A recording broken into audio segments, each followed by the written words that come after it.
Hello everyone. हमने आज 7th chapter शुरू करना है।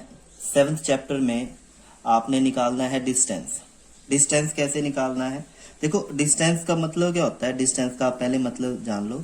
डिस्टेंस का मतलब होता है कि जो आप फर्स्ट पॉइंट पे मान लो यहाँ हो और आप यहाँ से ट्रेवल करके यहाँ चलते हो, तो इन दोनों का जो गैप है, इस पाथ, ये पाथ जो है, इस पाथ को ही हम क्या कहते हैं?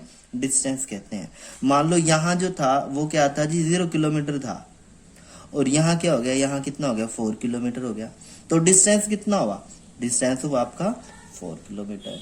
अब यही सेम टू सेम आपने 7th चैप्टर में करना है, लेकिन 7th चैप्टर में जो क्वेश्चन है वो सारे के सारे ग्राफ वाले क्वेश्चन है। ग्राफ वाले कैसे? इस तरह से कि जो आपको पॉइंट मान लो एक यहाँ दिया हुआ है पॉइंट और एक यहाँ दिया हुआ है, तो ये x और ये x डैश, ये y और ये y डैश। अगर इस तरह से पॉइंट दे रखे हैं, देखिए, तो यहाँ क्या होएगा? यहाँ पॉइंट आपको कोऑर्डिनेट में दिया होगा। कोऑर्डिनेट दैट मीन x और y। यहाँ भी x और y में पॉइंट दिया होगा। यहाँ तो नॉर्मल था, लेकिन यहाँ थोड़ा सा चेंज हो गया। यहाँ पॉइंट आ जाएंगे आपके पास कोऑर्डिनेट में। तो जैसे अब इसे जो है, इसका x कितना है और इसका y कितना है वो यहाँ गिवन होगा। इसका भी x कितना है और इसका y कितना है वो गिवन होगा। अब इनका डिस्टेंस निकालने के लिए आप क्या करोगे? इन दोनों का ये बीच का गैप निकाल दो।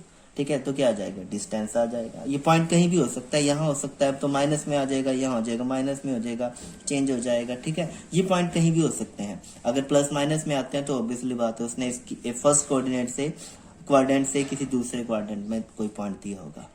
तो अब इसे डिस्टेंस, इनका डिस्टेंस निकालने के लिए एक फॉर्मूला है। वो क्या है?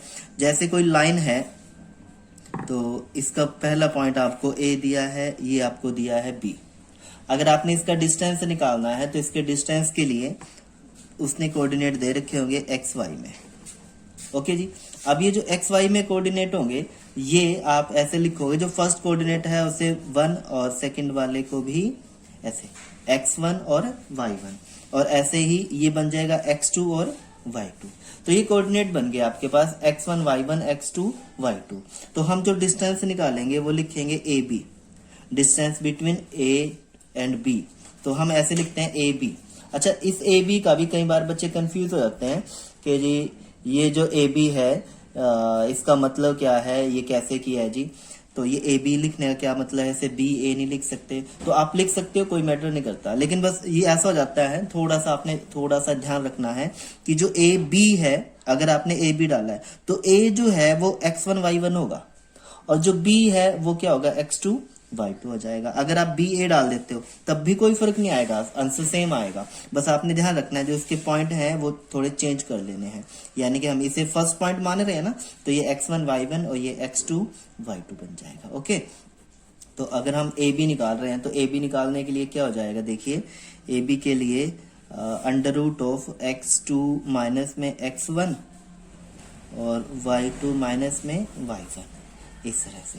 और ये फॉर्मूला जो है ये याद रखना बड़ा आसान है। कैसे? देखो, आपको पता है कि हम क्या कर रहे हैं कि मैक्सिमम वैल्यू से बड़ी वैल्यू से छोटी माइनस करते हैं ना, तो कर लेते हैं। बड़ी में से छोटी माइनस कर लिया, यानी कि x2 में से x1 माइनस कर लिया, और ऐसी सेम टू सेम y2 में से y1। ओके ना? करना आपने सेम है कि x से x और y से y, लेकिन ये जो है x2 माइनस x1 और y2 माइनस y1, साथ में इनका कर दो स्क्वायर और ऊपर लगा दो अंडर रूट। ये डिस्टेंस का फॉर्मूला है। ओके ना? अब इसके बाद ये तो हो गया जी डिस्टेंस। अब हमने क्वेश्चन करने हैं। क्वेश्चन क्या क्या है, कौन कौन से हैं, वो देख लेते हैं। तो इसके जो क्वेश्चन है हमारे पास वो क्या है?